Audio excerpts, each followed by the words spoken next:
House Max Boy.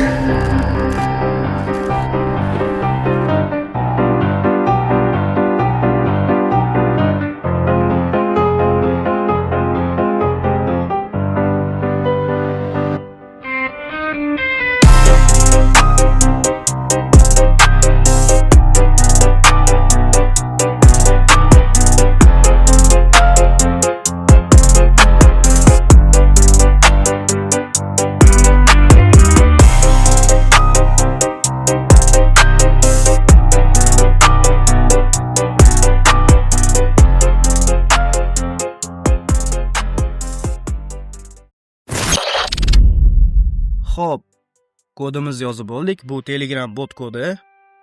Yozib qo'yganman yuqoriga. Telegram masofadan boshqarish boti. Notebookni Telegram orqali boshqarish uchun yoki-da kompyuterni, ya'ni personal kompyuter, PC deyshadi, misol uchun. Xo'p, pip install kerakli kutubxonalar. Py Telegram bot API. Ya'ni telebot. Ko'pchilik bu kutubxonadan foydalanmaydi Telegram botlar uchun. Sababi nima? Nimaga foydalanmaysan sen? Asinxron ishlamaydi bu kutubxona. Asinxron ishlashuv. Qaysi kutubxona ishlaydi ekansan? Ma'mullar asinxron ishlash deganda nimani tushunasiz? Bilmadim, ustozim menga shunaqa degan. Joningiz omon bo'lsin deyman-da. Xo'p, vaqtingizni olib qo'ymay, kirinch gaplarim bilan sozlamalar. Nizashto, mana shu kodlarim sizlarning qo'llaringga tushib qolsa, shu joyga o'zingizni bot tokeningizni qo'yasiz va o'zingizni IDingizni qo'yasiz. Keyin xavfsizlikni tekshiruv. Ya'ni faqat admin foydalanishi mumkin. Ya'ni faqat siz foydalanasiz. Eng kerakligi ham shuda, faqat siz foydalanishingiz kerak. Bu Samarqand darvozasi bo'lib ketmasligi uchun. Xo'p. Asosiy menyu. Asosiy menyu tugmalari: informatsiya olish, rasmga olish, fayllar, ovoz, quvvat, tarmoq, jarayonlar, komanda, matn yozish va sichqoncha. Mishka o'zbekchasiga yozib qo'yganman-da. Start komandasi. Xo'p, masofadan boshqarish boti. Ya'ni siz kirasiz, startni bitta bossangiz, assalomu alaykum bo'yata deb kutib oladi. Tak shunaqa. Sistema informatsiyasi ketdi. Hammasini belgilab chiqqanman. Rasmga olish, fayllar bilan ishlash, tak ketdi. Shunaqa gaplar. Buni hozir sizlar bilan amaliy ko'rib chiqamiz. Ya'ni oddiy shunchaki qilmaymiz-da, biz 100 ga avtoron qilamiz mana shu dasturni. Mana shu kodni. So'ngra tasavvur qiling, siz qayergadir bordingiz, notebook bor yoki kompyuter bor. 100 bingizni notebookga yoki kompyuterga ulasangiz, qaramay turganda hech kim aytib ulasangiz, ularni deydi, ras ishga tushib ketadi bo'ldi. Va siz masofadan turib, kompyuteringizni yoki birorta kompyuterini telefoningiz orqali boshqarishingiz mumkin. Mana shu imkoniyatlar bor, imkoniyatlar orqali. Tushunasizlarmi? Qani tepaga chiqaylik. Xo'p. Informatsiyasini bilasiz, notebook yoki kompyuterni, ekran rasmini olasiz. Fayllarga kirib chiqib, tam achamat mahalla qilmang faqat. Yomon maqsadda ogohlantirish, disclaimer, yomon maqsadda foydalanish kerak emas. Men prosta o'quv materiali uchun qilyapman bu narsani va men sizlarga bu narsani taklif qilmayman. Yomon maqsadda foydalanishlaringni вообще-то men kodni ham berib qo'ymayman. O'zi ko'pchilik tushunadigan odam uchun nima bo'layotganini prekrasno tushunib turibdi. Va o'zlari mustaqil yozib olishi ham mumkin, lekin o'sha yozganlaringdan keyin ham yoki to'liq yaratganlaringdan keyin ham sizlarga maslahat bermayman. Yomon maqsadda foydalanishi bu meni vazifam, aytib qo'yish. Xo'p, bilaman. Короче, amaliyga o'tamiz endi, xudo xolasa. Xo'p, endi asosiy ishga keldik. Asosiy ishda sinab ko'ramiz dasturimizni. Xo'p. Men kompyuterimni telefon orqali, bot orqali boshqaraman. Hozir sizlarga ekranga chiqaraman. Shu ekran zapsin. Xo'sh, dasturni ishga tushiramiz. Bot ishga tushdi.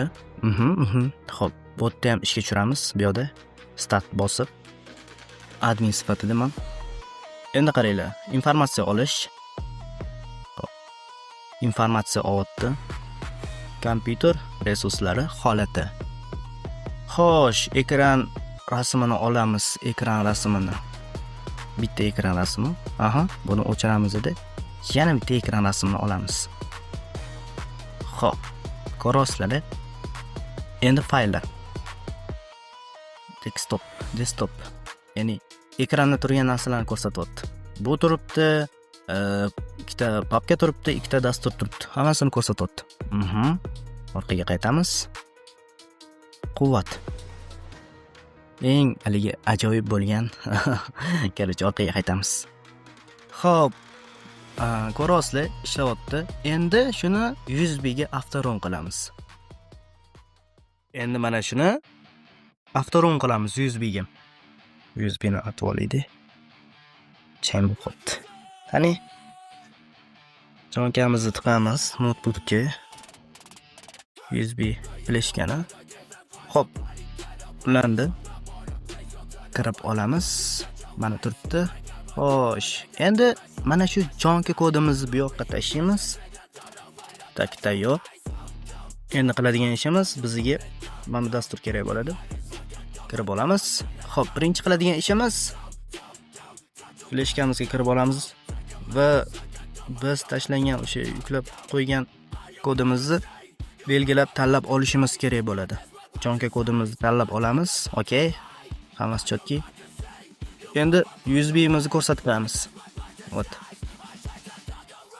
Qisman tayyor. Endi ikonka qo'ysa bo'ladi. Keyin ogohnoma chiqadigan tako kichkina oynachani qo'ysagan bo'ladi. Bizga u kerak emas. Yaratishda bosamiz. Xo'p, yaratildi. Bundan chiqamiz. Kiramiz USB ga. Holatni ko'ramizda. Kirsak, tayyor turgan bo'ladi. Xo'p, avtoron tayyor. Kiramiz. Jonkamizni sug'uramiz, ya'ni fleshkani notebookdan. Ana, sug'urdik. Endi yana bir qilamiz-da, ko'p suv qilamiz-da. Notebookga yana ulaymiz qaytadan. Men tegmayman, hech narsa qilmayman. Bot ishga tushdi. Endi sug'urib olamiz. Sizga gapirib o'taman endi bu haqida. Xo'p, buni file formatda ishga tushiryapmiz, lekin exe formatda qilib, exe formati to'g'rirog'i ishga tushirsak bo'ladi. Uni ham masalasi xuddi shunaqa bo'ladi, faqat Python yozilgan dasturimizda no console, ya'ni konsol ochilmasdan ishga tushadigan qilishimiz kerak bo'ladi. Shunda Qurbon aka sezmaydi notebookida qanaqa shikal bo'layotganligini. Xo'p, videomiz shu yergacha edi. Hammaga rahmat, tomoshabinlar, addushi rahmat, kuzatuvchilar, jonlaring omon bo'lsin. Kuzatishda davom etinglar. Hammaga rahmat.